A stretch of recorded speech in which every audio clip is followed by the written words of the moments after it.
We are in the country of South Africa. Area, it is called Mandeni. They are suffering of AIDS, TB, and they live under poverty.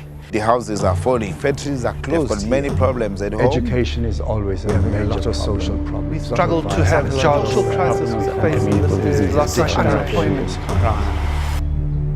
Major problem in the world today, we don't respect life. I think anytime you see a place like this here and it's associated with the church, you have to say, well, this is one of those practical ways of showing that our faith is about brotherhood. It's about caring for each other, and particularly caring for the little ones.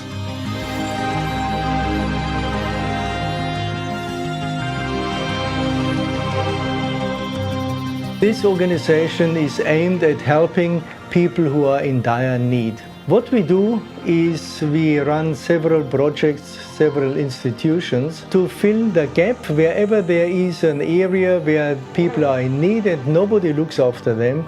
We try to look after them and we do our very best.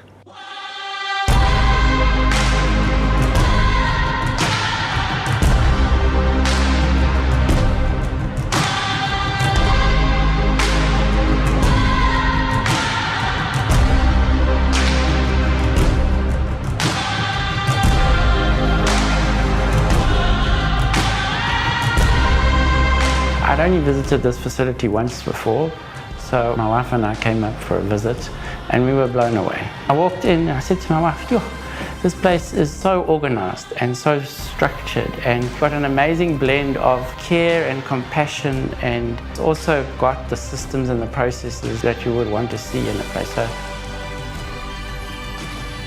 I think this center stands out as a way of saying, by the way, even if the body is broken, the life is ebbing out of that body, we still value that body.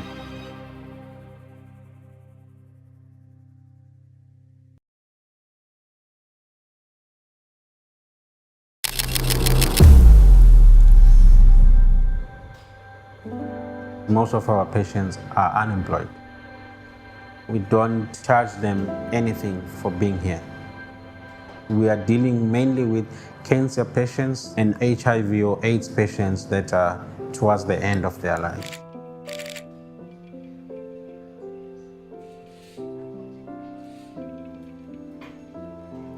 We can accommodate up to 40 patients, and once we have done a proper assessment and we issue medication, and we do follow-ups on a monthly basis. Each team has got one professional nurse and 2 caregivers. After accepting the status, starts the treatment, and you go the journey with that person. When they do the vital signs and screening, then they will complain of any problem, then they will come this side to see me. By the time she's due for blood, you take the specimen bloods, you see the improvement. In fact, we develop a relationship with them.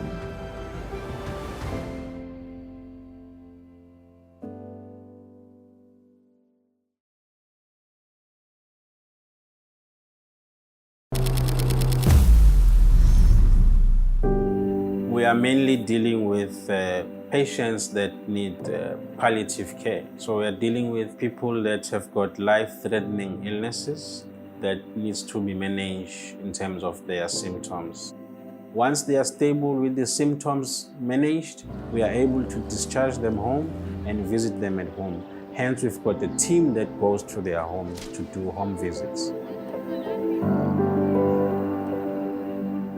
Depending on the state of patients, they do the vital signs, checking them.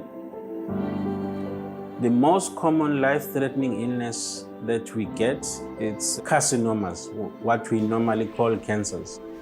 If they are able to issue them medication that is necessary, we do supply them, especially with painkillers. As much as we know that somebody is dying, they still need respect, they still need support. Even family members need support. Looking at the patient who is dying, but the patient is pain-free, there is somebody next to the patient in that state, including family members. As much as they are in depression in terms of their loved one dying, but knowing that there's somebody out there who's supporting them in whatever situation they are going through with their loved one.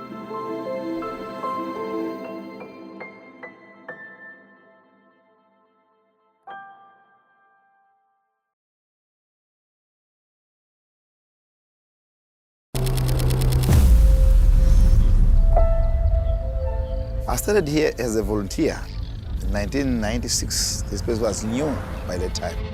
People, they were dying like flies. I remember another year, I was working night shift. 5 patients died in my hand, died. Unfortunately, people here in Mandeni, they are suffering of AIDS, TB, and they live under poverty. Even school children, you can see, they are suffering. They also get sick, get AIDS. The rate of AIDS is too high here in Mandeni. To help a person who's sick, it's very, very nice. It is where you show and give a trust that they can do more even though they have AIDS.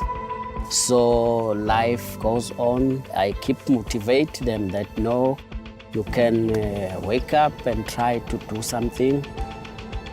That brotherhood is togetherness. And I'll be happy to die helping, so we can do something.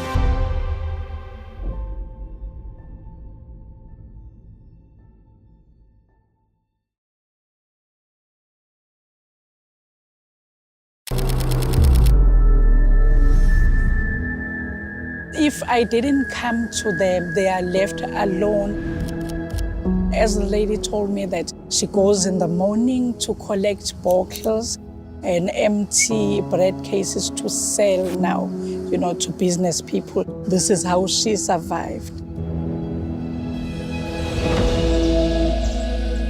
So it keeps me motivated that at least with Blessed Road, they have social relief. They assist with so many things to the families. I'll be monitoring the family very close to make a difference so that they can, go to school, have education and grow up like everyone and eventually maybe be in a position to support their parents.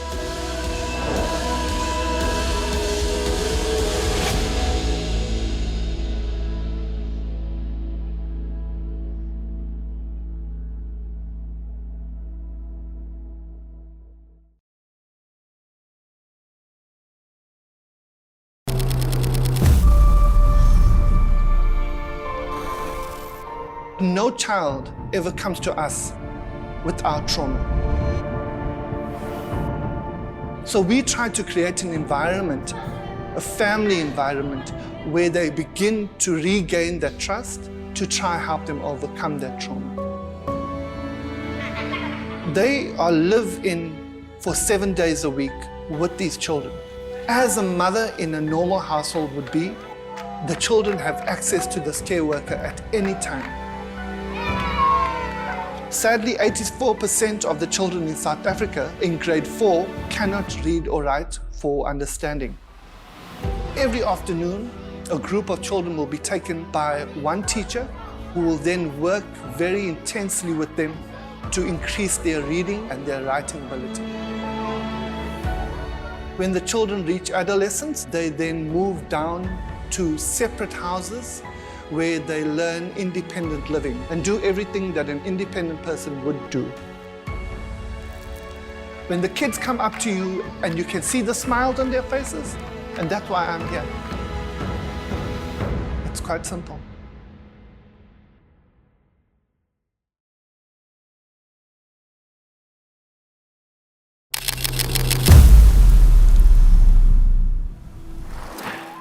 Mandeni is an extremely underprivileged area. People have mostly not got the help that they really and truly need. So this Early Childhood Development Center is a daycare facility, especially for single mothers. We take the children, we look after them, we educate them, we prepare them properly for school.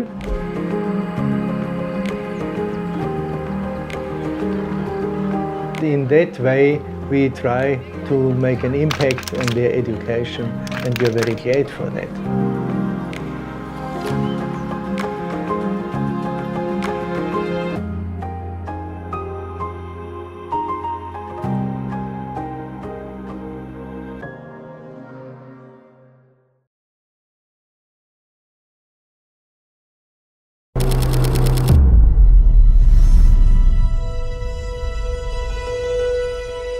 I grew up in a children's home, which has been very difficult for me in a while.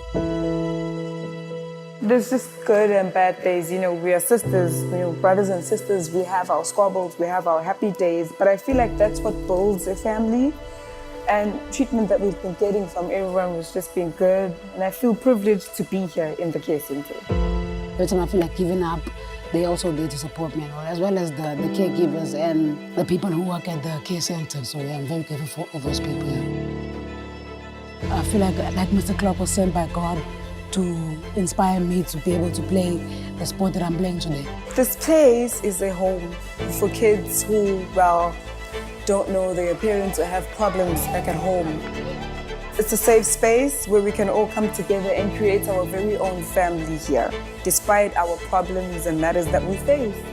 At the children's home, we have a bursary fund. A bursary fund is awarded to a child that's doing good in their studies. You apply and you write a motivational letter giving reasons why should you have this bursary given to you.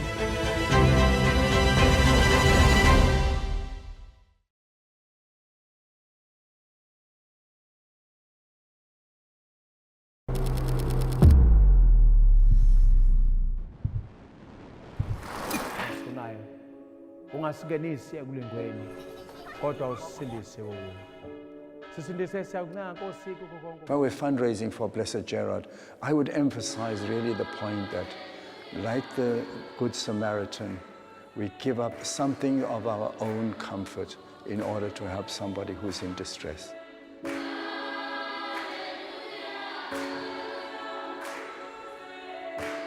To show that money or those donations that are made here are going to be well used, because we are using them with the philosophy we are looking after a precious life. We're not just running an institution.